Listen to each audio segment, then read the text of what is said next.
نحمده ونصلي على رسوله الكريم اما بعد فاعوذ بالله من الشيطان الرجيم بسم الله الرحمن الرحيم رب اشرح لي صدري ويسر لي امري واحلل عقدة من لساني يفقهوا قولي واجعل لي وزيرا من اهلي اللهم فقهنا في الدين رب زدني علما اللهم الهمنا رشدنا واعذنا من شرور انفسنا اللهم ارنا الحق حقا وارزقنا اتباعه وارنا الباطل باطلا وارزقنا اجتنابه آمین ثم آمین۔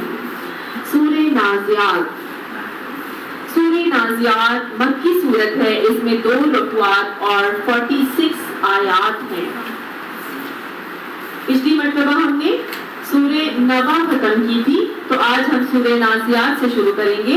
سورہ نازعات جیسے کہ میں نے آپ کو بتایا یہ بھی مکی ہی صورت ہے، اور اللہ سبحانہ تعالیٰ نے 30ویں سپارے میں تقریباً ساری مکی صورتیں آتی ہیں۔ اب اللہ سبحانہ تعالیٰ مکی صورتوں کے اندر خصوصی طور پر جیسے کہ میں نے آپ کو بتایا تھا پچھلی دفعہ بھی کہ عقائد کو راسخ کرتے ہیں، اور مختلف طریقوں سے اللہ تعالیٰ اپنی بات اور عقائد کو سمجھانے کے لیے مختلف طریقے بھی اڈاپٹ کرتے ہیں۔ اللہ سبحانہ تعالیٰ ہمیشہ 4 طریقوں سے اپنی بات سمجھاتے ہیں عقائد کے رسوخ کے لیے، اور یہی طریقہ اللہ سبحانہ تعالیٰ کا تمام مکی صورتوں میں ہمیں نظر آتا ہے۔ تو یہاں پر جو طریقہ اللہ سبحانہ تعالیٰ اگر عقیدے کو راسخ کرنا چاہ رہے ہیں، سب سے پہلے تو ہم یہ دیکھیں گے کہ اللہ سبحانہ تعالیٰ کون سے عقیدے کو راسخ کر رہے ہیں۔ تو وہی ہے کہ اللہ سبحانہ تعالیٰ نے عقیدہ آخرت، عقیدہ توحید اور عقیدہ رسالت، انہی تینوں عقائد کو بار بار مکی صورتوں میں راسخ کیا، اور جب عقائد راسخ ہو جاتے ہیں تو پھر انشاءاللہ تعالیٰ عمل آسان ہو جاتا ہے۔ جیسے میں نے آپ کو پچھلی کلاس میں اس کی کافی ڈیٹیل وضاحت دے دی تھی۔ تو اللہ سبحانہ تعالیٰ یہاں عقیدہ آخرت کو کیسے راسخ کرتے ہیں؟ بسم اللہ الرحمن الرحیم۔ وَالنَّازِعَاتِ غَرْقًا وَالنَّاشِطَاتِ نَشْطًا وَالسَّابِحَاتِ سَبْحًا فَالسَّابِقَاتِ سَبْقًا فَالْمُدَبِّرَاتِ أَمْرًا يَوْمَ تَرْجُفُ الرَّاجِفَةُ تَتْبَعُهَا الرَّادِفَةُ۔ کیا کہا جا رہا ہے ان آیات کے اندر؟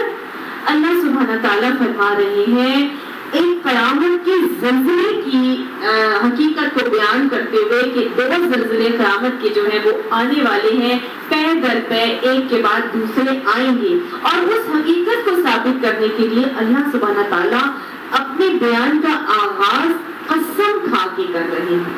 اب یہ بھی اللہ تعالیٰ کا انداز ہمیں نا مکی صورتوں میں کئی دفعہ نظر آتا ہے، اور خصوصی طور پر آخر کے جو سپارے ہیں ان میں یہ بہت زیادہ انداز نظر آتا ہے کہ اللہ تعالیٰ اپنی کوئی بات کرتے ہیں تو قسم کھا کے کرتے ہیں۔ اب اللہ سبحانہ تعالیٰ نے قسمیں کیوں کھائیں؟ ٹھیک ہے، مختلف انداز بیان ہمیں قسمیں کھانے کے حوالے سے قرآن پاک میں نظر آتا ہے اللہ تعالیٰ کا۔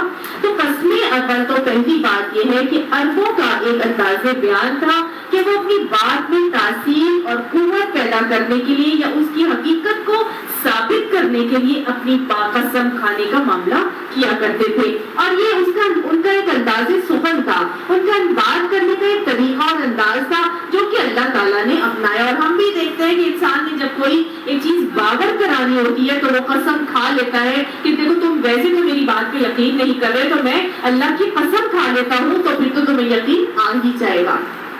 تو اللہ سبحانہ تعالیٰ نے ایک تو یہ طریقہ قسم کھانے کے حوالے سے کہ اس میں سکون کا انداز تھا عربوں کا، تو اللہ تعالیٰ نے اسی لیے بار بار بات کی سچائی کو ثابت کرنے کے لیے، حالانکہ اللہ تعالیٰ تو سچا ہے، اس کو قسمیں کھانے کی ضرورت نہیں ہے، لیکن پھر بھی چونکہ ان کا ایک طریقہ تھا، ان کی سائیکی ایسی تھی، ان کی مینٹیلٹی ایسی تھی، اسی طرح سے اللہ تعالیٰ نے جو ہے وہ یہ قسمیں کھائیں۔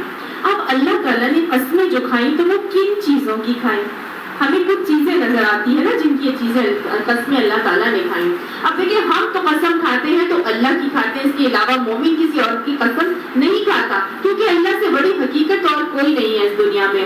لیکن اللہ تعالیٰ قسم کھا رہا ہے تو وہ کس چیز کی؟ تو ظاہر ہے کہ وہ اپنی ہی قسم کھائے تو بھی بات ہے نا، تو اللہ ہی کو کوئی اگر نہیں مان رہا تو دنیا میں جو چیزیں اللہ تعالیٰ نے بنائی ہیں، دنیا میں اللہ تعالیٰ نے جو اپنی مخلوقات تخلیق کی ہے، ان کی افادیت سے تو سبھی لوگ بہرہ مند ہیں اور ان کو مانتے بھی ہیں اور ان کو جانتے بھی ہیں اور ان سے فائدے بھی اٹھا رہے ہیں اور دیکھ بھی رہے ہیں کہ صبح ہو رہی ہے، شام ہو رہی ہے، یہ ہوا ہے، یہ پانی ہے، یہ پہاڑ ہے، سورج ہے، یہ ستارے ہیں، یہ چاند ہے، وہ زیتون استعمال کرتے ہیں، وہ کھجور کھاتے ہیں، وہ گھوڑے بھی استعمال کرتے ہیں اور ان سے فائدے اٹھاتے ہیں، وہ ہے نا کتنی چیزیں تھی جو ان کے استعمال میں تھی اور بڑی مفید اور فائدہ مند تھی. تو لہٰذا ان کو تو وہ مانتے ہیں. تو اللہ تعالیٰ نے اپنی ان مخلوقات کی قسمیں کھائی ہیں اور جو اللہ تعالیٰ نے انسان کے لیے اس دنیا میں بہت مفید بنائی ہے. ٹھیک ہے، کیونکہ ان کی افادیت سے تو وہ واقف ہی تھے. تو لہٰذا اللہ تعالیٰ نے اپنی چند مفید مخلوقات، ویسے تو ساری مخلوقات اللہ کی بڑی مفید ہیں، لیکن جن کی افادیت کو وہ مانتے تھے ان کی خصوصی طور پر اللہ تعالیٰ نے قسمیں اٹھائیں.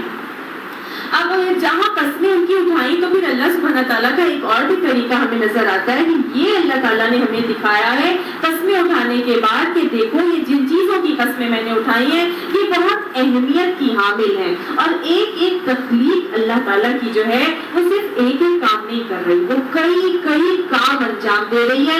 اور ہم دیکھیں گے قرآن پاک میں اللہ تعالیٰ کا انداز، جہاں پہ جو شروع میں جو قسم کھائی جا رہی ہے تو کئی 5 آیات اللہ تعالیٰ نے اپنی ایک بہترین مقرر مخلوق کی قسم کھا کر 5 آیات انہی کی صفات کو بیان کر کے جو ہے وہ قسم کھائی ہے. تو ان 5 آیات میں اللہ چاہتا تو کہہ دیتا کہ والملائکہ کہ قسم ہے فرشتوں کی، لیکن نہیں، اللہ تعالیٰ نے کیا کہا؟ اللہ تعالیٰ نے فرشتوں کی صفات بتائی اور ان صفات کو بتانے کے حوالے سے ان کی صفات قاری قرآن کو بتانے کا مقصد یہ ہے کہ دیکھو یہ وہ مخلوقات ہیں جو اللہ کی نہایت مقرب ترین مخلوق ہے اور ان کے اندر کیا کیا صفات پائی جاتی ہیں. تم تو اشرف المخلوقات ہو، لہٰذا تمہیں ان کی ان صفات سے بہرور ہو کر اور ان صفات کو اپنے اندر لے کے آنا چاہیے، کیونکہ تمہیں تو اللہ نے اشرف المخلوقات بنایا ہے. تو دیکھو کہ یہ میری مقرب ترین مخلوق کیسے بنی، کیا یہ عمل کرتی ہے کہ وہ میرے مقرب ہو گئے. تو اللہ تعالیٰ قسم کھا کے فرما رہے ہیں والنازعات غرقا، قسم ہے ان فرشتوں کی جو ڈوب کر کھینچتے ہیں. نازعات نزع سے نکلا ہے اور نزع کیا ہوتا ہے؟ حالت نزع کس کو کہتے ہیں؟ جس میں روح جو ہے وہ جسم سے کھینچ کر نکال لی جاتی ہے. اور غرقا کا مطلب کیا ہے؟ ڈوب کر، غرق ہو کر. تو قسم ہے ان فرشتوں کی جو جان کنی کا معاملہ ڈوب کر کرتے ہیں اور ڈوب کر اس کی جو روح ہے اس کی جسم سے، انسان کے جسم سے کھینچ کر نکال لیتے ہیں. نہ صرف انسان بلکہ جانوروں کی مخلوق جو اللہ تعالیٰ نے روح میں بنائی ہے ان کو بھی ان کے جسموں سے ایسے ہی کھینچ کر نکالا جاتا ہے. تو ان فرشتوں کی قسم ہے جو ڈوب کر کھینچ کر نزع کا معاملہ کر کے انسان کی روح کو نکالتے ہیں. یہ ڈوب کر کھینچنے کا معاملہ جو ہے یہ بالکل اس طرح سے ہے کہ جیسے آٹا ہوتا ہے نا، آٹے کو اگر ہم پانی ڈالتے ہیں اور گوندھ لیتے ہیں تو کیا اس میں سے پانی نکالنا آسان ہوتا ہے؟ نہیں ہوتا نا، وہ محلول ہو جاتا ہے اس کے اندر. اور اس میں ہم چاہ کے بھی آٹے سے پانی نہیں نکال سکتے. تو یہ روح بھی جو ہے نا انسان کے پورے جسم کے اندر محلول ہو جاتی ہے، ایک ایک سیل کے اندر وہ گھسی ہوتی ہے. تو یہ جان کنی کا معاملہ جو ہے یہ بہت تکلیف دہ عمل ہے اور یہ جو ڈوب کر اور کھینچ کر نکالنے کا عمل ہے یہ ہر اس شخص کے ساتھ کیا جاتا ہے جو اللہ کا نافرمان ہوتا ہے. ہوتا کیا ہے؟ جیسے میں نے آپ کو حدیث پہلے بھی سنائی تھی کہ جب کسی بدکار شخص کی موت کا معاملہ ہوتا ہے تو قبیح شکلوں والے فرشتے آتے ہیں. حدیث کے حوالے سے مفہوم آپ کو بتا دوں کہ وہ آتے ہیں اور گندا میلا بدبودار ٹاٹ ان کے ہاتھوں میں ہوتا ہے اور وہ آتے ہیں اور اس کی جان کنی کا معاملہ کرنا چاہتے ہیں. تو اس کی جو روح ہوتی ہے وہ اس کے جسم کے اعضاء میں گھستی ہے اور زیادہ اندر جاتی ہے اور وہ نکلنا نہیں چاہتی. اس کو پتہ ہوتا ہے کہ میں نے اپنے ہاتھوں سے بہت غلط کام کیے، میں نے اپنی زبان سے بہت غلط باتیں کی، میں نے اپنی آنکھوں سے بہت غلط اعمال کیے اور بہت زیادہ مختلف جسم کے اعضاء میں ان کی روح اندر ہی اندر گھستی ہے اور فرشتے اس کو مار مار کے اس کی روح کو نکالنے کا عمل کرتے ہیں. اور حدیث بتاتی ہے کہ ایسے اس کی جو جان نکالتے ہیں ڈوب کر ایک ایک سیل کے اندر سے مار مار کے اس کو نکالتے ہیں جیسے گیلی روئی کو خار دار جھاڑیوں سے نکالا جاتا ہے. تو یہ ہے وہ نازعات غرقا. اللہ نے ایسے فرشتوں کی قسم کھائی ہے اور کیا کرتے ہیں؟ والناشطات نشطا، اور ان کی بھی جو آہستگی سے بند کھول کے لے جاتے ہیں. آہستگی سے بند کھول کے کیسے لے جاتے ہیں؟ یہ بھی جانکاری کے فرشتے ہیں جو نیکوکار کی روح نکالنے کا عمل کرتے ہیں. نیکوکاروں کی روح کیسے نکلتی ہے؟ حدیث کے حوالے سے پتا چلتا ہے کہ اس کی روح ایسے نکلتی ہے جیسے خوشبو کی بوتل سے ڈھکن کھولے اور اس میں سے خوشبو نکل جاتی ہے. تو اور حدیث کے حوالے سے شہید کو کتنی تکلیف ہوگی جانکاری کی کہ جیسے ایک کانٹا جیسے چبھتا ہے، صرف اتنی. تو یہ ناشطاتی نشتا کہ وہ ان کی قسم جو کہ بند کھول دیتے ہیں، جیسے ایسے کر کے آسانی سے روح نکالنے کا معاملہ کر دیتے ہیں جیسے کہ بند کھولنا، آسانی سے ان کی روح نکلنے کا عمل ہو جاتا ہے، ان کو کوئی پتہ نہیں چلتا اور ان کا معاملہ روح نکلنے کا آسانی سے ہو جاتا ہے. اور بند کھولنا اس لیے بھی کہا جاتا ہے کیونکہ جب انسان کی روح نکل جاتی ہے تو اس کے جوڑ اور اعضاء ڈھیلے پڑ جاتے ہیں. کیسے؟ اس کی گردن لٹک جاتی ہے. وہ جو ایک ٹون ہماری باڈی کے اندر ہے جس کی وجہ سے میں اور آپ یہاں بیٹھے ہوئے ہیں، چلتے ہیں، لیٹتے ہیں، کربٹ بدلتے ہیں، وہ ٹون لوز ہو جاتی ہے. تو کیسے اس کے ڈھیلے پڑ جاتے ہیں جوڑ. تو لہٰذا یہ وہ جوڑ ڈھیلے کرنے کا معاملہ جو ہے یہ وہی فرشتوں کی وجہ سے عمل میں آتا ہے. اور کیا ہے؟ والسابحات سبحا، اور قسم ہے ان تیزی سے تیرتے ہوئے فرشتوں کی جو تیزی سے تیرتے بھی ہیں اور تسبیح بھی بیان کرتے ہیں. تو تیزی سے تیرنا ان کا کیسا ہے کہ کائنات میں ادھر سے ادھر اس قدر تیزی سے ہو جاتے ہیں کہ فرشتوں کی سپیڈ کا اندازہ اس بات سے لگاتے ہیں ہم کہ حضرت جبرائیل علیہ السلام نے خود بتایا تھا کہ جب حضرت ابراہیم علیہ السلام کو منجنیق میں ڈال کے 60 فٹ اونچائی سے نیچے آگ میں پھینکا جا رہا تھا تو اللہ کا حکم آیا تھا، ان کو پھینک دیا گیا اور اللہ تعالیٰ نے فرمایا کہ ابراہیم کو جو ہے زمین پہ نہ آگ پہ نہ گرنے پائے. اور ادھر وہ کہتے ہیں کہ اللہ کا حکم آیا، ایک پیر میرا سدرۃ المنتہا پہ تھا اور ایک پاؤں میرا جو ہے وہ اس آگ میں تھا. تو لہٰذا یہ اسپیڈ ہے فرشتوں کی. دوسری جگہ ہمیں حدیث سے یہ بھی پتہ چلتا ہے کہ جب اللہ کا حکم آتا ہے یا اللہ کے پاس اعمال نامے لے کے جاتے ہیں یا اللہ کے احکامات کو نیچے پھیلاتے ہیں تو اس قدر سبقت دکھاتے ہیں اور اس قدر تیزی سے وہ کام کرتے ہیں کہ حضور صلی اللہ علیہ وسلم ایک مرتبہ نماز پڑھا رہے تھے تو نماز پڑھاتے پڑھاتے سمیع اللہ لمن حمدہ ربنا لک الحمد بولا تو آگے سے کسی ایک صحابی رسول نے یہ بولا حمدن کثیرا طیبا مبارکا فی. اور پھر اس کے بعد جو ہے وہ حضور صلی اللہ علیہ وسلم نے نماز ختم کروانے کے بعد حضور صلی اللہ علیہ وسلم نے پوچھا اپنے صحابہ کرام سے یہ کلمات جو ہے ربنا ولک الحمد کے بعد کس نے کہے تھے؟ تو ایک صحابی نے فرمایا کہ میں نے کہے تھے. تو آپ صلی اللہ علیہ وسلم نے فرمایا کہ میں یہ دیکھ رہا تھا کہ یہ کلمات لینے کے لیے فرشتے جس قدر تیزی سے لپک رہے تھے کہ میں یہ کلمات لے کے اللہ تعالیٰ تک پہنچاؤں اور میں یہ کلمات لے کے اللہ تعالیٰ تک پہنچاؤں. تو وہ ایک کے بعد ایک جو ہے وہ اس کے لیے آگے بڑھ کے جو ہے وہ اللہ تک پہنچانے کا عمل کر رہے تھے. تو یہ سابحات سبحات تیرنے کو بھی کہتے ہیں کہ اس اسموتھلی جو ہے وہ کائنات کا نظام چلانے کے لیے وہ ادھر سے ادھر تیرتے پھرتے ہیں اور سیر بھی کر رہے ہوتے ہیں اور اللہ کے معاملات کو چلا بھی رہے ہوتے ہیں.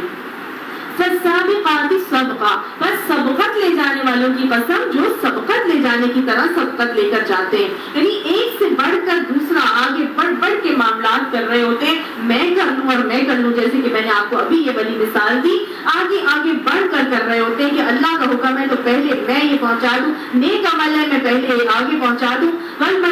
آتا ہے نا الملائکۃ السیارہ، ملائکہ سیر کر رہے ہوتے ہیں اور جہاں ان کو ملتی ہے اللہ کے ذکر کی محفل تو خود بھی پہنچتے ہیں اور سب کو بھی بلا لیتے ہیں کہ آؤ اور آؤ تم بھی بیٹھو اور سنو کہ یہ اللہ کی ذکر کی محفل یہاں پہ قائم ہوئی ہے. تو نیک کاموں میں وہ سبقت بھی لے کر جاتے ہیں. فالمدبرات امرا، اور کیا کر رہے ہوتے ہیں؟ بڑے ہی تحمل اور تدبر کے ساتھ اللہ کی اس کائنات اور اس سرزمین کے معاملات کو انجام دے رہے ہوتے ہیں.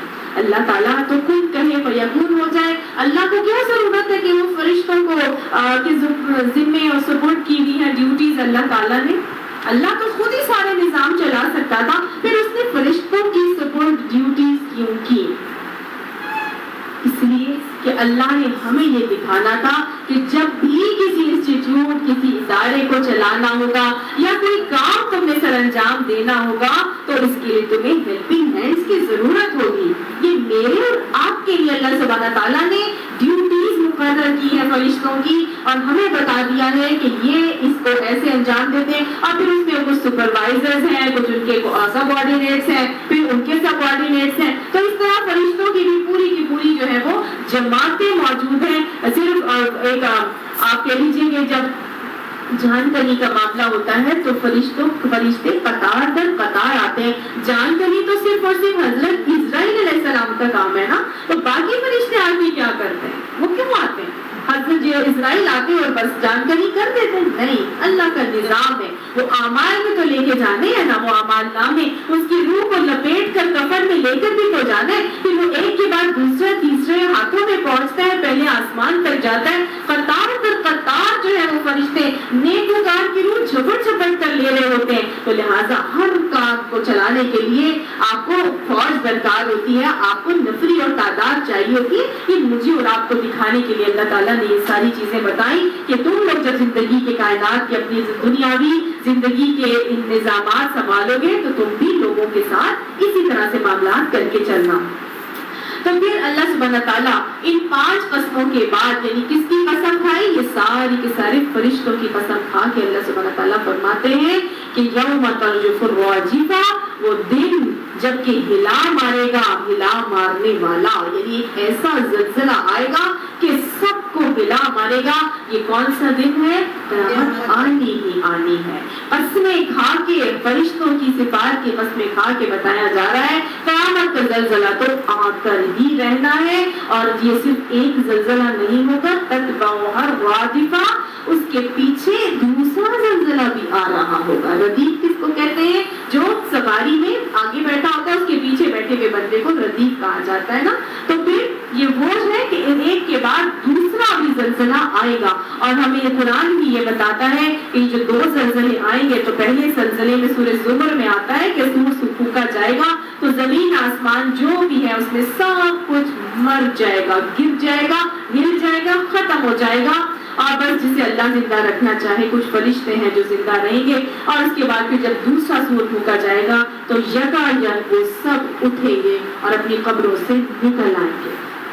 تو یہ اللہ تعالیٰ انہی 2 زلزلوں کی گواہی دیتے ہوئے ان کی حقیقت کو بتاتے ہوئے بتایا جا رہا ہے کہ یہ فرشتے ہیں, یہ سارے کام کرتے ہیں. ہر شخص نے دنیا سے جانا ہے اور انسان کی جب یہ نازعات کا عمل ہوگا, یہ نزا کا معاملہ ہوگا, تو جب جس کی موت آئی تو اس کی تو قیامت اسی وقت آ گئی. تو لہٰذا تم یہ مت سمجھو کہ وہ زلزلہ آئے گا, وہ قیامت کا دن آئے گا تو پھر ہی تمہاری قیامت آئے گی. نہیں, جب موت کا وقت آئے گا یہ فرشتے یہ جان کنی کا معاملہ کریں گے. تو لہٰذا ہر کسی کے اوپر کل نفس ذائقۃ الموت کا معاملہ ہونا ہے.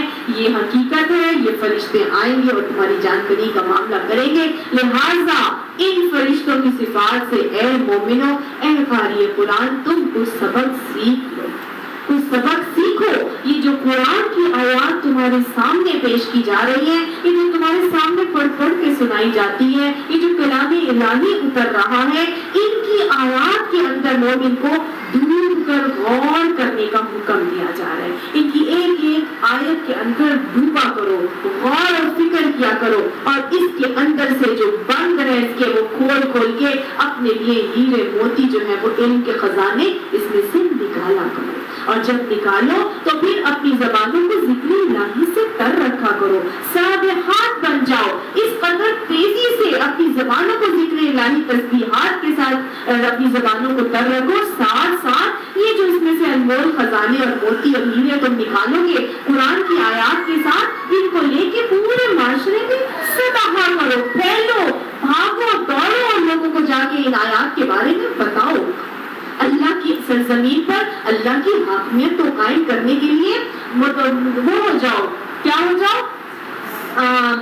کمر بستہ ہو جاؤ اور پھیلایا کرو. اور اس کے لیے کام کرنے میں اپنے موڈس کو نہ دیکھا کرو, دل نہیں چاہ رہا, سستی ہو رہی ہے, کل کر لوں گی, فلاں سے بھی زیادہ کرتی ہوں, میں تو یہ بھی نہیں کرتی, میں تو روزانہ ہر دفعہ کلاس بھی اٹینڈ کرتی ہوں, میں تو کورس بھی کر.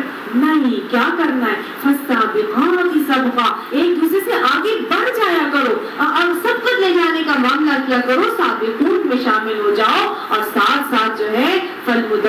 ذات امرا، اللہ کی سرزمین کے اوپر علم، فہم، تدبر کے ساتھ اس دنیا میں اللہ کے نظام کو نافذ کرنے کا معاملہ کرو۔ یہ جو ساری کی ساری صفات ہم کو اللہ تعالیٰ فرشتوں کی بتا رہا ہے، ایسے ہی نہیں بتا رہا، مجھے اور آپ کو کہا جا رہا ہے کہ ہم تو اشرف المخلوقات ہیں، ہم ان کی ان صفات سے سبق لے کر اپنے رویوں کو اس قابل بنائیں کہ اللہ کی سرزمین پر اللہ کی حاکمیت اور اس کے نظام کو ہم نے نافذ کرنے کے لیے سبقت بھی لے کر جانی ہے اور دوسرے تک پیغام کو بھی پہنچانا ہے، اپنے موڈ سوئنگز کو نہیں دیکھنا، اور ساتھ ہی ساتھ اس کے علم کو حاصل کرنا ہے، اس کے اندر سے موتی ہیرے خزانے سمیٹنے ہیں اور اس کے جو آیات کے اندر بند چھپے ہیں نا ان کو ڈھیلے کر کر کے اس کے اندر سے علم اور فہم کی جو ہے نا فراست حاصل کرنی ہے۔ اللہ ہمیں اس قابل بنا دے۔ اللهم إنا نسألك علما نافعا، اللهم إنا نسألك علما نافعا، اللهم انفعني بما علمتني وعلمني ما ينفعني وزدني علما۔ اللہ ایسا علم عطا فرما جو نفع بخش ہو، اللہ جو علم دے رہا ہے اس کو ہمارے لیے نفع بخش بنا دے اور ہمارے علم میں اضافہ فرما دے۔ تو اللہ سبحانہ تعالیٰ اس قیامت کی حقیقت کو راسخ بھی کر رہے ہیں فرشتوں کی صفات کے ساتھ، قاری قرآن کو اس طرف مائل کر رہے ہیں کہ تم ان کے اندر سے اپنے سے سبق سیکھنے کا معاملہ کرو۔ اب کیا ہوگا اس دن؟ وہ حقیقت تو آنی ہے، وہ حشر کا دن تو آنا ہے، اس دن ہوگا کیا؟ اب اللہ تعالیٰ آگے بتا رہے ہیں فیوچر کے حالات کے حوالے سے کہ قلوب یومئذ واجفہ، اس دن دل لرز رہے ہوں گے، واجفہ ہل رہے ہوں گے، دہل رہے ہوں گے اور لرز رہے ہوں گے۔ واجفہ کہتے ہیں اونٹ کا قدم بقدم چلنا، جب اونٹ چلتا ہے تو کیسے دھم دھم کی آواز آتی ہے، تو وہ ایک دھم دھم کے ساتھ آپ کے دل جب ہل رہے ہوں ایسی کیفیت کو واجفہ کہا جاتا ہے۔ تو اس دن دل کیا ہو رہے ہوں گے؟ واجفہ ہو رہے ہوں گے، لرز رہے ہوں گے، اور کیا ہوں گی؟ اب آنکھیں ابصارها خاشعہ، نگاہیں جھکی ہوں، جیسے وہ ہوتے ہیں نا قیدی اور ملزم کو لے کے آیا جاتا ہے تو کیا وہ بٹر بٹر سب کو دیکھ رہا ہوتا ہے، اس کی نگاہیں جھکی ہوتی ہیں۔ تو وہاں شرمندگی کے ساتھ ساری انسانیت کی آنکھیں جو ہے وہ جھکی ہوں گی، حتیٰ کہ انبیاء بھی اس دن نفسی نفسی پکار رہے ہوں گے۔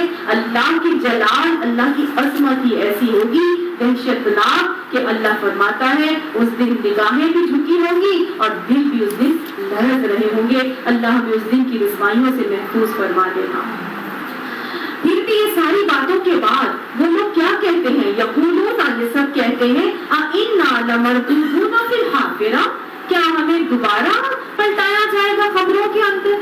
مردودون رد، میں نے ابھی آپ کو بتایا تھا نا، کیا ہمیں فی الحافرہ کہتے ہیں قبروں میں، تو کیا ہمیں قبروں سے دوبارہ جو ہے پھر پلٹایا جائے گا اپنی اس جسم کی حالت کی طرف؟ اِذَا كُنَّا عِظَامًا نَخِرَةً، جبکہ ہم ہو چکے ہوں گے ہڈیاں بوسیدہ، یعنی جب ہم ہڈیاں بوسیدہ ہو چکے ہوں گے، پنجر بن جائیں گے، اور کیا ہمیں دوبارہ اپنی قبروں سے اٹھا کر جو ہے وہ نئے سرے سے پیدا کیا جائے گا؟ قالوا، وہ سب کہتے ہیں تلک اذا کرۃ خاسرہ، یہ تو کوئی بہت ہی جو دوسری دفعہ جو لوٹنا ہے اللہ کی طرف، یہ تو بڑی گھاٹے کی چیز ہے۔ تو اللہ تعالیٰ فرماتا ہے بے شک یہ باتیں کہتے رہے کہ ہم دوبارہ ہڈیوں سے دوبارہ زندہ پلٹائے جائیں گے، قبروں سے ہمیں نکالا جائے گا، اور کہتے ہیں کہ دوبارہ کا لوٹانا تو بڑا خسارے والا ہوگا۔ مذاق میں ان باتوں کو یہ لوگ اڑا رہے ہیں۔ ان سے کہو کہ ان باتوں کے اوپر مذاق نہ اڑائیں، چاہے مذاق کرتے ہیں چاہے سیریس لیتے ہیں، ہوگا تو وہی جو اللہ چاہے گا۔ فَإِنَّمَا زَجْرَةٌ هِيَ زَجْرَةٌ وَاحِدَةٌ، اس دن کیا ہوگا؟ ایک ہی جھڑکی اور ڈانٹ ہوگی، اس دن ایک ہی جھڑکی اور ڈانٹ ہوگی۔ آج اللہ کی طرف تمہیں بار بار پکارا جاتا ہے، بار بار اذانیں آتی ہیں کہ حی علی الصلاۃ، حی علی الفلاح، آؤ نماز کی طرف، آؤ بھلائی کی طرف، بار بار میسیجز جاتے ہیں، بار بار قرآن کلاس کی طرف بلایا جاتا ہے۔ نہیں پلٹ کے آتے ہو، نہیں آتے ہو اللہ کا پیغام سننے کے لیے، اس دن ایک ہی ڈانٹ ہوگی، ایک ہی جھڑکی ہوگی، اور سب کے سب کیا ہو جائیں گے؟ فَإِذَا هُمْ بِالسَّاخِرَةِ، سب کچھ اس دن چٹیل میدان ہو جائے گا، کوئی اونچ کوئی نیچ نہیں ہوگی، کوئی سپیریئر کوئی انفیریئر نہیں ہوگا، کچھ بھی نہیں ہوگا، سب کے سب اس چٹیل میدان میں آنکھیں جھکائی کو کوئی منہ کے بل آ رہا ہے، کوئی سواریوں پر آ رہا ہے، کوئی ہاتھ کے لایا جا رہا ہے، آنا بہرحال اللہ کے حضور ہونا ہی ہے حاضر۔ ایک ڈانٹ ہے، اس کی مار ہو تم لوگ، صرف زجرۃ واحدہ ہوگا اور تم سب کے سب اس چٹیل میدان میں نکل کر آ جاؤ گے۔ اللہ تعالیٰ فرماتا ہے ہل اتاک حدیث موسیٰ، کیا ان کو موسیٰ علیہ السلام کی خبر یا بات نہیں پہنچی، نہیں سمجھ میں آتی؟ اللہ بار بار فرماتا ہے کہ دیکھو ان کو نہیں سمجھ میں آتی، نہیں میں ابھی بتاتا ہوں، کیا موسیٰ کی بات ان تک پہنچی ہے؟ نہیں مان رہے تھے نا، حضور صلی اللہ علیہ وسلم کی رسالت پر انکار تھا۔ اصل میں اللہ کی باتوں پر انکار کیوں تھا؟ کیونکہ وہ نبی کو نبی نہیں مان رہے تھے۔ تو اصل میں انکار کس پر تھا؟ رسالت پر انکار تھا۔ رسول کو رسول مان لیا تو پھر تو اللہ کی رسول کی ہر بات مان کے اللہ کو ماننا پڑے گا۔ اللہ کو تو وہ رب اکبر کہہ کے، رب کعبہ کہہ کے مانتے ہی تھے، تو اصل انکار وہ کس کا کر رہے تھے؟ رسالت کا انکار کر رہے تھے۔ تو اللہ نے اسی لیے کہا کہ کیا ان کو موسیٰ علیہ السلام کی بات پہنچی ہے؟ اذ ناداہ ربہ بالوادی المقدس طویٰ، جب ندا دی تھی اس کو، پکارا تھا اس کو اس کے رب نے وادی مقدس طویٰ میں۔ وادی مقدس طویٰ میں جب اللہ تعالیٰ نے حضرت موسیٰ علیہ السلام کو پکارا تھا، یہ کون سا وقت تھا؟ یاد کیجئے، کون سا وقت تھا جب حضرت اللہ تعالیٰ نے وادی مقدس طویٰ میں حضرت موسیٰ علیہ السلام کو پکارا تھا؟ ہاں ویری گڈ، جب یہ اپنی حضرت شعیب علیہ السلام کے پاس اپنا ٹینیور پورا کر کے اپنی فیملی کو لے کر مصر واپس آ رہے تھے، تو وہاں ایک آگ نظر آئی تھی، سردی کا موسم تھا، صحرا میں تھے، وادی مقدس طویٰ میں، اور وہاں سے انہوں نے اپنی بیوی کو کہا کہ میں ذرا انگارہ لے کے آتا ہوں، راستہ بھول گئے تھے، شاید وہاں سے ہم آگ لے کے تاپ سکیں یا راستہ بھی ہمیں معلوم ہو جائے۔ وہاں پہنچتے ہیں تو کیا تھا؟ آگ تھی، ہے نا، ایک درخت تھا جس کے اوپر جس کے اندر آگ جل رہی تھی، اس کے قریب گئے تو اللہ تعالیٰ نے پکارا موسیٰ یہ میں ہوں تیرا خدا۔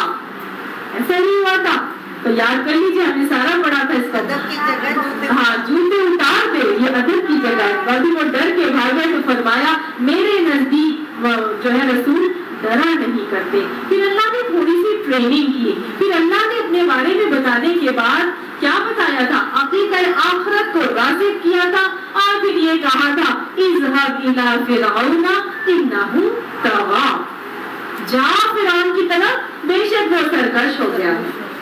یاد آیا؟ ایسا ہی تھا۔ اللہ تعالیٰ نے کیا حضرت موسیٰ علیہ السلام کو پورا 2-4 سال کا کورس کروایا تھا، 9-10 سال کی ٹریننگ کروائی تھی؟ کیا کروایا تھا؟ فقط اپنا بتایا تھا، عقیدہ توحید راسخ کیا تھا، اور ایک ٹریننگ یہ کی تھی کہ یہ کہا تھا اس کو یہ کیا ہے تیرے ہاتھ میں؟ فرمایا یہ عصا ہے، میں بڑے پتے بھی جھاڑتا ہوں، بکریاں بھی چراتا ہوں، اور بڑی کام کی چیز ہے۔ اللہ نے کہا چھوڑ دے، پھینک دے، یہ تو سمجھ رہا ہے کہ یہ فائدہ مند چیز ہے، میرا حکم ہے یہ تیرے خیال میں یہ فائدہ مند ہوگی، لیکن میرا حکم یہ ہے کہ یہ فائدہ مند چیز چھوڑ دے جس کو تو فائدہ مند سمجھ رہا ہے۔ چھوڑا تھا تو کیا ہوا تھا؟ اژدہا بنا تھا۔ گویا اللہ نے ٹریننگ یہ کی تھی، جن چیزوں کو تم سمجھتے ہو کہ یہ فائدہ مند ہے وہ حقیقتاً تمہارے لیے فائدہ مند نہیں ہوتی۔ پھر جس کو وہ ڈر رہے تھے سانپ کو پکڑتے ہوئے، تو اللہ نے حکم دیا تھا پکڑ لے، تو وہ ڈر رہے تھے کہ یہ تو کاٹ لے گا، ہاں بھاگنے لگے تھے، تو پھر وہ پکڑنے لگے تو کہتے ڈرنے لگے، تو اللہ نے کیا ٹرین کیا تھا؟ جن چیزوں کو ایکوائر کرنے، اڈاپٹ کرنے سے تم ڈرو گے وہ حقیقتاً تمہارے لیے نقصان دہ نہیں بلکہ کیا ہوگی؟ فائدہ مند۔ اس چیز کے لیے اللہ تعالیٰ نے حضرت موسیٰ کو ٹرین کر دیا، عقیدوں کو راسخ کر دیا تھا، اور پھر یہ کہہ دیا تھا جا کس کے پاس؟ الی فرعون، وقت کے بہترین ظالم ترین حکمران کے پاس بھیج دیا۔ کیوں؟ انہ طغیٰ، بے شک وہ سرکش ہو گیا۔ تو میرے لیے اور آپ کے لیے کیا اصول کہ جب قرآن کا جتنا علم ہم حاصل کر لیں اس کو ہم نے کہاں لے کر جانا ہے؟ سرکش لوگوں کے پاس، خصوصی طور پر ان طبقوں میں جو حکمرانی طبقے ہیں ان تک پہنچانا ہے، جو اپنا کچھ روب اور دبدبا رکھتے ہیں، جو سرکشی پہ اڑے ہوئے ہیں، جو سرکش ہو رہے ہیں. اور آپ کو مجھے تو یہ معلوم ہے کہ ظالم حکمران کے خلاف کلمہ حق پکارنا افضل ترین جہاد ہے. اللہ نے اتنا سا ٹرین کر کے، ایمان کو راسخ کر کے، عقائد کو راسخ کر کے اللہ نے کہا جاؤ اور جا کے سرکش حکمران کے سامنے جا کے کلمہ حق پکارو. کتنا بڑا اصول اور پیغام ہے میرے لیے اور آپ کے لیے. ہمیں کوئی کورس نہیں کرنا، ہمیں اپنے ایمانوں کو راسخ کرنا. جب ہمارے ایمان راسخ ہو جائے، ہم اس بات کے لیے تیار ہو جائیں کہ اللہ نے کہا یہ کرنا ہے تو کرنا ہے، چاہے دنیا کا نقصان بھی نظر آ رہا ہے. اللہ نے کہا یہ نہیں کرنا، چاہے اس میں لاکھوں فائدے نظر آ رہا ہے. اللہ کا حکم ہے. جب اس بات کے لیے ہم تیار ہو جائیں تو اٹھیں اور یہ جو آیات ہمارے اوپر نازل ہو رہی ہیں ان کے حوالے سے جو ہے جا کے ظالم حکمران کے آگے کلمہ حق پکارنا ہے. یہ افضل ترین جہاد ہے. اور اللہ نے حضرت موسیٰ کو بھی یہی حکم دیا تھا اور مجھے اور آپ کو بھی یہی حکم ہے. اور جا کے کہنا کیا ہے ان کو؟ فقل، اس کو کہو ہل لک الی ان تزکا، کیا تمہارا تزکیہ کروں، اہدیک الی ربک فتخشی، اور تمہیں تمہارے رب کی طرف ہدایت دوں تاکہ تم ڈر جاؤ. تو دو کام کر رہے ہیں. کیا؟ ایک تو یہ کہ اگلے کا تزکیہ کرنے کے لیے بولنا ہے. ان آیات سے قرآن کی تعلیمات جب بھی جائیں گی تو داعیہ قرآن کیا کرے گا؟ ان آیات کے ذریعے سے اگلے سامنے والے شخص کا تزکیہ کرے گا اور اس کو اپنی طرف بھی لے کر آئے گا. کس کی طرف لے کے آئے گا؟ اہدیک الی ربک. اس کو اپنی کرسی نہیں بڑی کرنی، اس کو اپنی کلاس نہیں جمانی، اس کو کس کی طرف ہدایت لے کے آنا ہے؟ اللہ کی طرف ہدایت دینی ہے. کیوں دینی ہے؟ فتخشی، تاکہ تم ڈر جاؤ.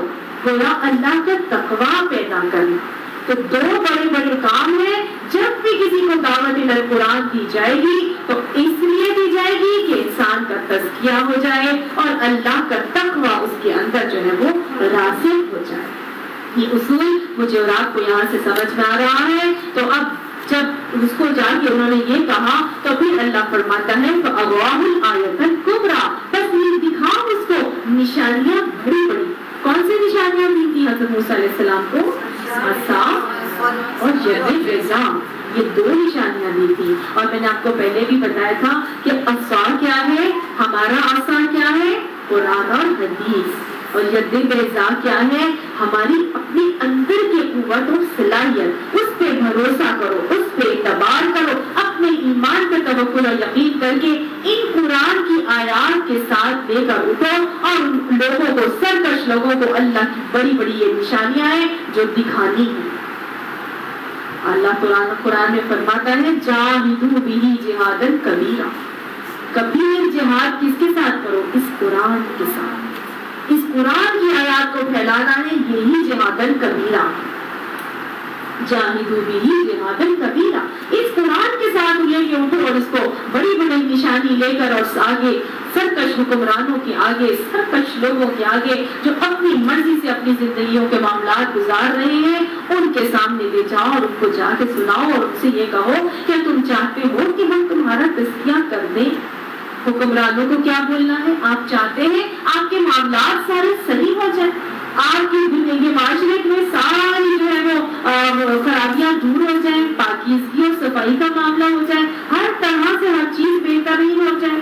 تو اللہ تعالیٰ فرماتا ہے دو چیزیں جو ہے ان کو اس کے اندر لے کے آنی ہے. ایک تزکیہ اس کا کر دو اور ساتھ اس کے اندر اللہ کا تقویٰ لے کر آ جاؤ. اور لانا کیسے ہے؟ یہ جو اللہ تعالیٰ قرآن میں تمہیں بڑی بڑی نشانیاں دکھا رہا ہے انہی کو ان کو دکھاؤ. پھر کیا ہوگا؟ کیا وہ مان لیں گے؟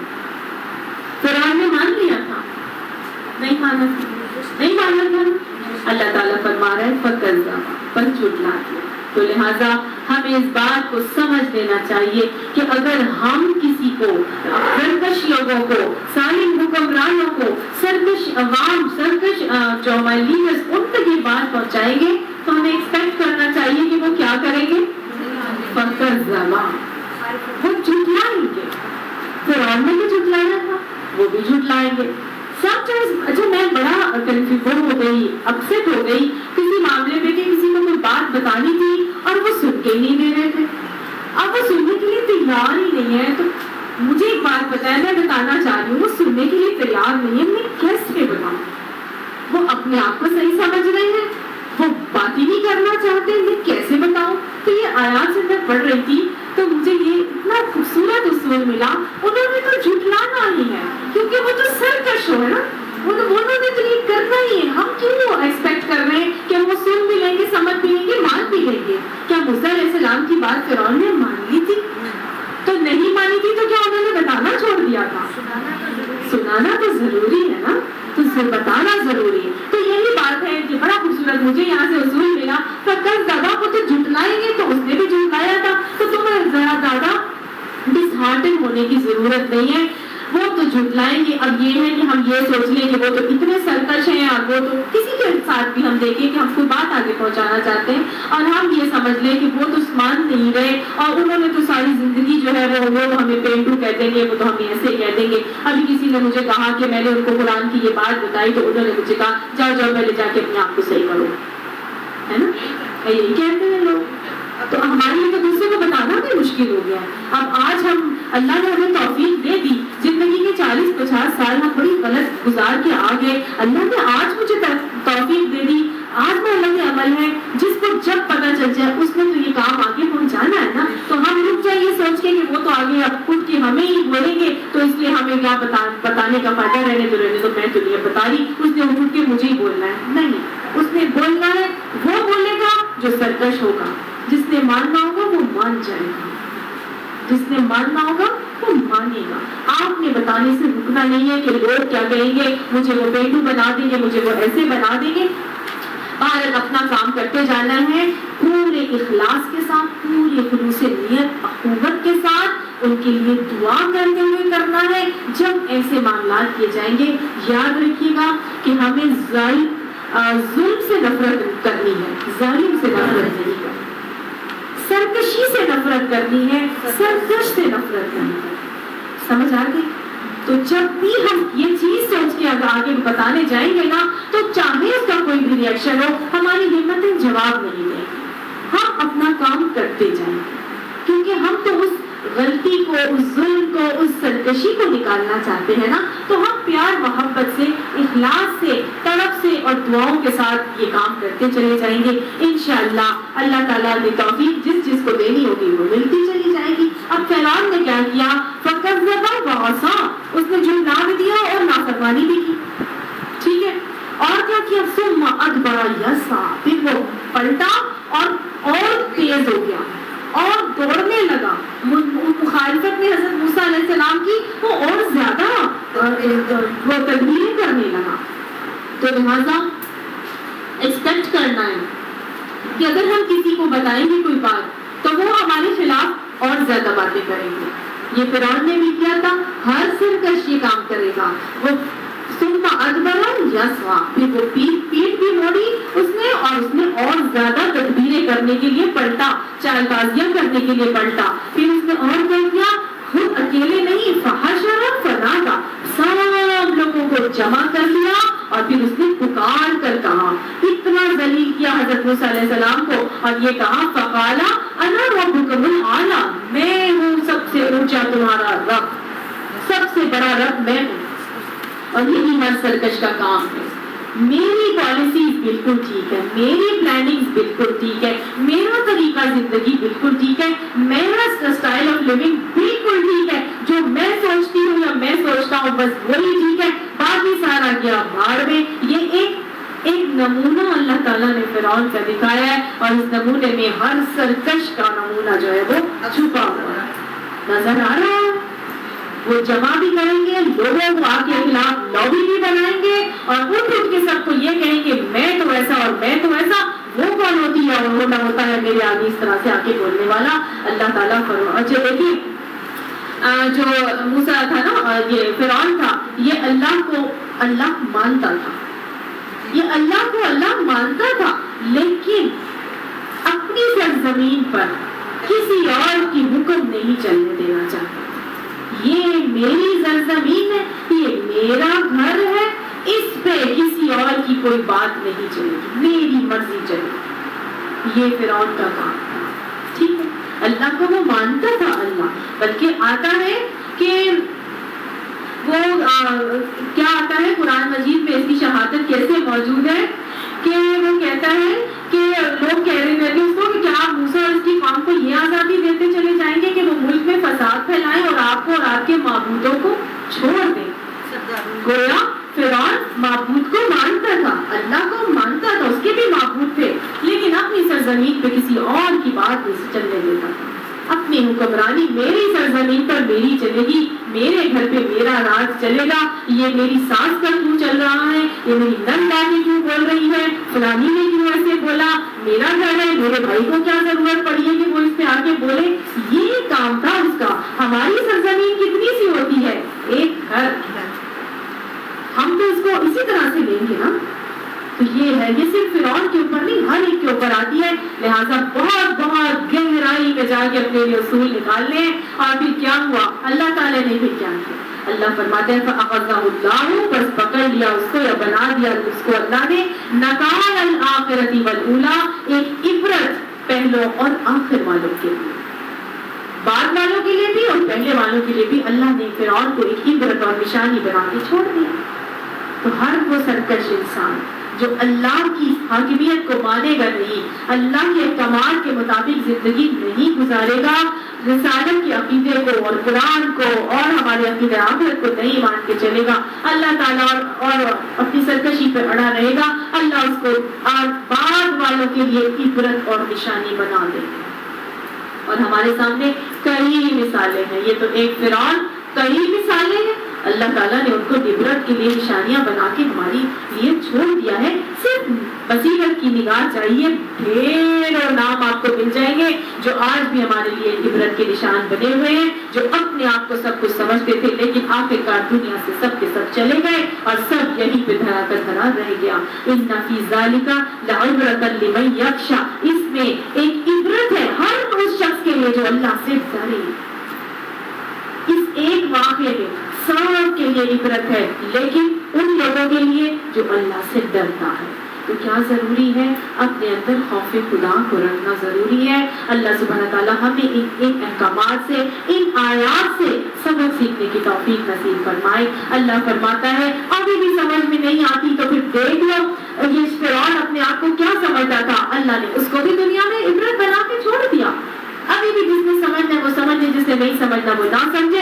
تمہاری تخلیق مشکل ہے، انتم اشد خلقا ام السماء بناها، تمہاری تخلیق مشکل ہے یا اس آسمان کی جس کو اللہ نے بنا دیا۔ رفع، بلند بھی کیا ہے، سمکها فسواها، پھر اس کو موٹا بھی کیا ہے، پھر اس کو درست بھی کر دیا۔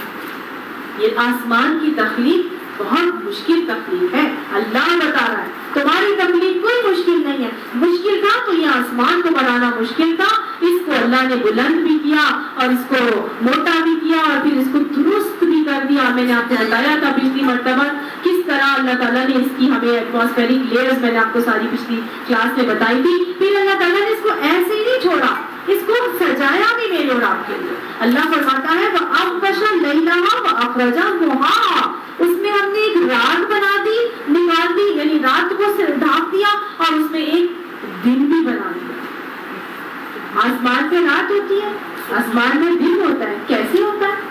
وہ جو اللہ نے بنائے تھے نا سورج اور چاند، ان کی وجہ سے۔ میں نے آپ کو اس دن یہ بتایا تھا کہ دن کی جو اللہ تعالیٰ رات ڈھانپ لیتا ہے اور اس میں سے دن کو نکالا جاتا ہے، تو دنیا کی اصل اندھیرا ہے۔ وَأَغْطَشَ لَيْلَهَا، اس کو رات اس کو ڈھانپ لیتی ہے اور پھر اللہ اس میں سے اخرج، نکالا، ضحاها، اس کی دھوپ کو، روشنی کو، رات کو ڈھانپا، رات آتی ہے، سورج چلا جاتا ہے، چاند نکل آتا ہے، سب طرف اندھیرا ہو جاتا ہے، پھر اس میں دن کو نکالا جاتا ہے کہ سورج کو لایا جاتا ہے، اس روشنی کو اللہ لاتا ہے۔ پھر اللہ تعالیٰ نے یہ آسمان کے نظام کو بنانے کے بعد سورج اور چاند کے حوالے سے دن اور رات کو جب قائم کیا تو اللہ بتاتا ہے وَالْأَرْضَ بَعْدَ ذَلِكَ دَحَاهَا، اور اس کے بعد زمین کو ہم نے ایک گولائی کی شکل میں، ایک دہاہا کہتے ہیں شتر مرغ کے انڈے کو، شتر مرغ کا کانٹا کیسا اتنا ہوتا ہے، ٹھیک ہے، اور یہاں سے اتنا بڑا ہوتا ہے اور یہاں سے اتنا سا ہوتا ہے، تو یہ اوول ٹائپ ہوتا ہے، ٹھیک ہے، جس طرح مرغی کا انڈا ہوتا ہے اس طرح شتر مرغ کا انڈا ایسا ہوتا ہے اتنا بڑا. تو اللہ فرماتا ہے اس زمین کو اس کے بعد یعنی آسمان بنانے کے بعد میں نے زمین کو بنایا، والارض بعد ذلک دحاہا، اور کیسا بنایا، ایک گولائی کی شکل میں بنایا. اور جب گولائی کی شکل میں اللہ نے اس کو بنا دیا، پھر اللہ فرماتا ہے اخرج منہا ماءہا، پھر اس نے اس کے پانی کو نکالا، ومرعاہا، اور چارے کو نکالا. یعنی پانی بھی اللہ تعالیٰ نے زمین میں نکالا ہے. اور ہم دیکھتے ہیں کہ کئی جگہوں سے چشموں کے ذریعے سے پانی آ رہا ہوتا ہے. اور ابھی میں ریسنٹلی جو میں گئی کشمیر، تو وہاں پر بڑا مزہ آیا کہ اتنا بہت ہی خوبصورت جو ہے نا وہ آ رہا تھا دریا. اب شاہ رخ کا پتہ ہوتا ہے کہ وہ چشموں سے آ رہا ہے، تو دریا تھا بہت زبردست بڑا دریا، بڑا کلیئر پانی تھا اور انتہائی یخ پانی تھا. ہم سمجھے گلیشیئر پگھلا ہے اور وہاں سے یہ اتنا یخ پانی آ رہا ہے اور اتنا کلیئر ہے. تو جو وہاں فوجی وغیرہ تھے تو ان سے پوچھا کہ یہ کون سی جگہ سے، کون سے گلیشیئر سے آ رہا ہے پانی، تو انہوں نے بتایا کہ یہ گلیشیئر کا پانی نہیں ہے، یہ چشموں کا پانی ہے. اور اتنا وسیع تعداد میں اتنا چوڑا وہ دریا تھا جس کے اندر وہ آ رہا تھا اور بھر بھر کے آ رہا تھا. پتہ نہیں اللہ کہاں سے پانی نکال رہا تھا، کون سے چشمے تھے جن سے وہ پانی نکل رہا تھا، اور اتنا بھر بھر کے نکل رہا تھا کہ ایک جگہ نہیں کئی جگہوں پر آپ جائیں وادی نیلم میں تو باقاعدہ وہاں اتنا پہاڑوں سے پانی نکلتا ہے کہ وہ لوگ اس پانی سے ڈیمز چھوٹے چھوٹے بناتے ہیں اور ان سے خود ہی کچھ گھر مل کر اپنی الیکٹرسٹی سے جو ہے وہ جنریٹ کر لیتے ہیں.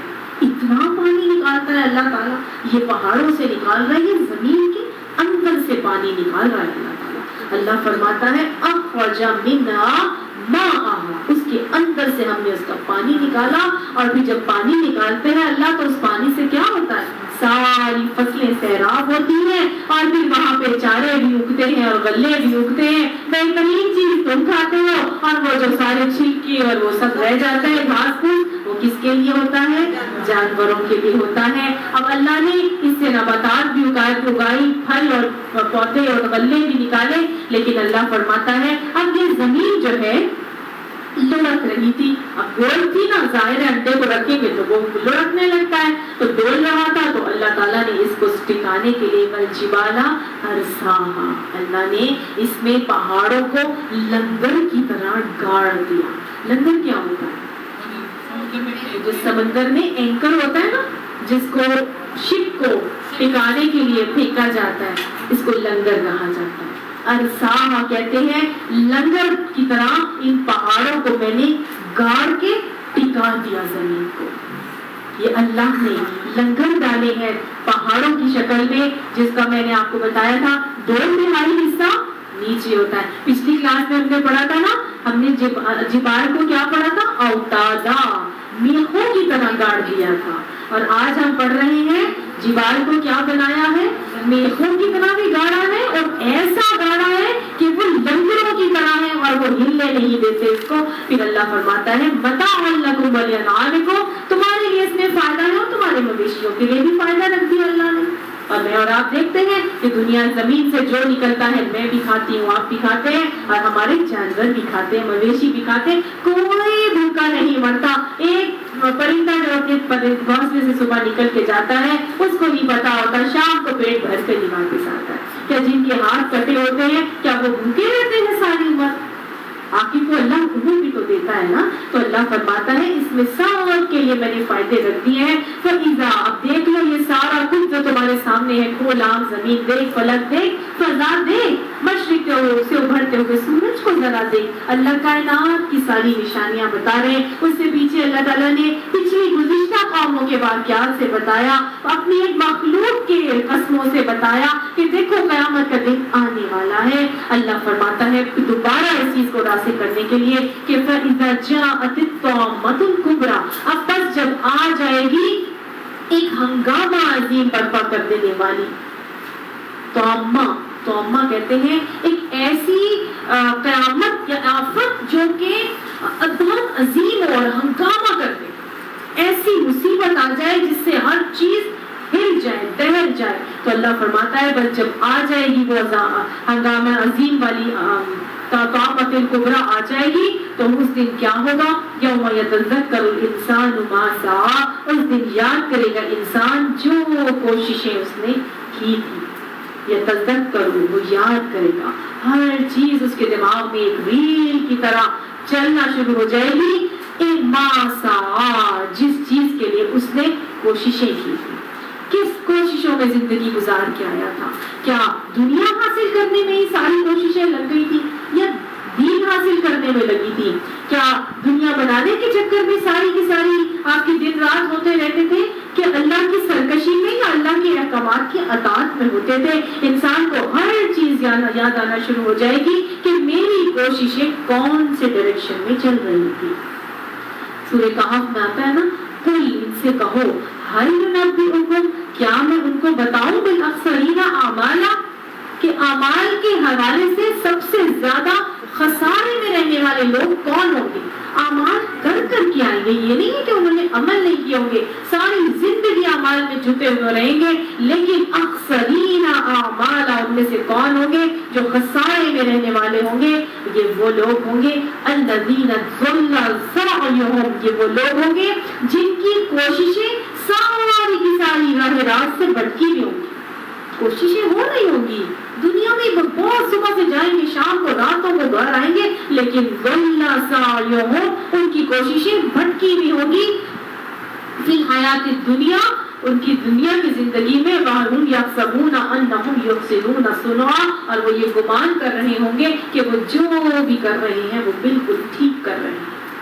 یہ سب سے زیادہ خسارے میں رہنے والے لوگ ہوں گے. اللہم لا تجعلنا منہم، اللہ ہمیں دنیا میں جو ہے یہ چیز بتا دے کہ غیر اہم کیا ہے اور اہم کیا ہے. اللہ ہمیں غیر اہم سے اہم کی طرف مائل کر دے، قائل کر دے، اور ہماری کوششوں کو اہم کاموں میں بنا دے. اس دن وہ سب انسان سوچ لے گا، دیکھ لے گا کہ اس نے کیا کیا کوششیں کی ہیں، کن ڈائریکشنز میں اس کی کوششیں رہی ہیں. اب سب چیزیں ہو گئی ہیں، نگاہیں جھکی ہوئی ہیں، اور اس کو سب یاد آ رہا ہے کہ میں صبح شام کیا کرتا رہا تھا، نمازیں پڑھتا تھا یا نہیں، قرآن پڑھتا تھا یا نہیں، لوگوں کو تکلیف دیتا تھا یا ان کو ان کی تکلیفوں کو دور کرتا تھا.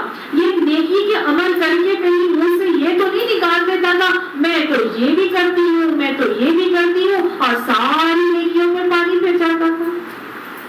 اس دن کیا ہوگا؟ برزت الجحیم، جہیم یعنی جہنم کو لایا جائے گا. برزہ کہتے ہیں کہ گمنامی کی حالت سے کسی چیز کو لے کے آیا جائے. ایک چیز ہے وہ بڑا گمنام ہے، لیکن اس کا مطلب یہ نہیں ہے کہ وہ موجود نہیں ہے نا. اب جیسے میں ہوں، مجھے معاشرے میں کسی کو میرا نہیں پتا، میں گمنام ہوں، اس کا مطلب یہ نہیں ہے کہ میں موجود نہیں ہوں. ایسے ہی ہے نا. ہاں، لیکن اگر میں گمنامی کی زندگی بسر کر رہی ہوں اور میں ایک دم سے منظر عام پر سب کے سامنے آ جاتی ہوں تو سب کو پتہ چل جائے گا ہاں یہ تو یہیں پہ موجود تھی، ہمیں تو پتہ ہی نہیں تھا کہ یہ تو یہیں پر تھی. بالکل اسی طرح اللہ فرماتا ہے جہنم موجود ہے، اس دن کیا کیا جائے گا؟ برزت الجحیم، جہنم کو اس گمنامی کی حالت سے آگے لے کے آیا جائے گا. لمن یرا، اس ہر شخص کے لیے جو اس کو دیکھ لے گا، ہر شخص اس کو وہاں پہ دیکھ لے گا.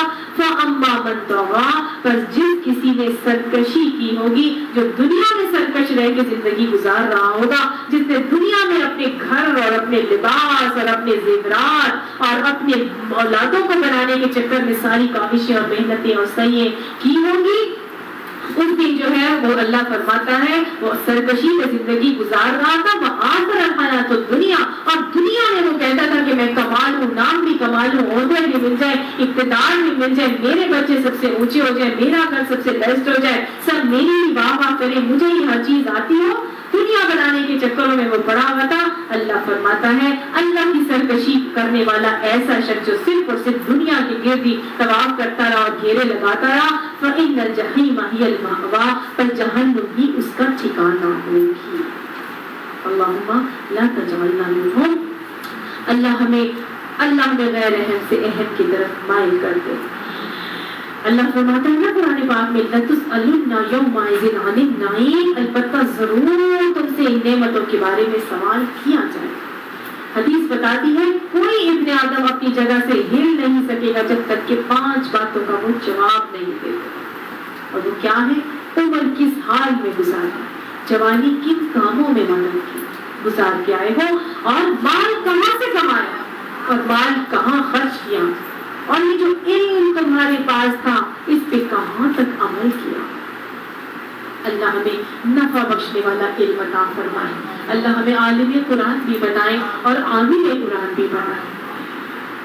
تو ایسے لوگوں کا جو سرکشی سے زندگی گزار رہے ہیں ان کا جہنم ٹھکانہ ہوگی۔ وَأَمَّا مَنْ خَافَ مَقَامَ رَبِّهِ، اور وہ شخص جو اپنے رب کے سامنے کھڑے ہونے سے ڈرا، وَنَهَى النَّفْسَ عَنِ الْهَوَىٰ، اور اس نے اپنے رب نفس کو بری خواہشات سے روکا، فَإِنَّ الْجَنَّةَ هِيَ الْمَأْوَىٰ، بس بے شک جنت ہی اس کا ٹھکانہ ہوگی۔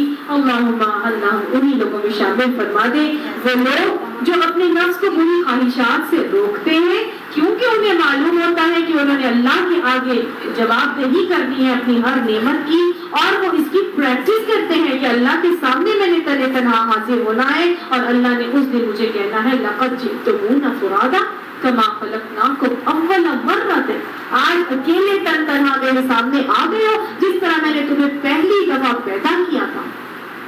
تو اس کی تیاری کرتا ہے وہ ہر دفعہ 5 وقت جب وہ نماز پڑھتا ہے تو اسی چیز کی وہ تیاری کرتا ہے کہ کل کو میں نے اکیلے اپنے رب کے سامنے کھڑے ہونا ہے اور میں نے اپنے اعمال کا، اپنی تمام نعمتوں کا حساب دینا ہے۔ اللہ فرماتا ہے فَإِنَّ الْجَنَّةَ هِيَ الْمَأْوَىٰ، ایسے لوگوں کا جنت ہی ٹھکانہ ہوگی۔ يَسْأَلُونَكَ، اب اتنا کچھ بتا دیا ہے، کون جنت میں جائے گا، کون جہنم میں جائے گا، کیا کیا اس دن ہونا ہے۔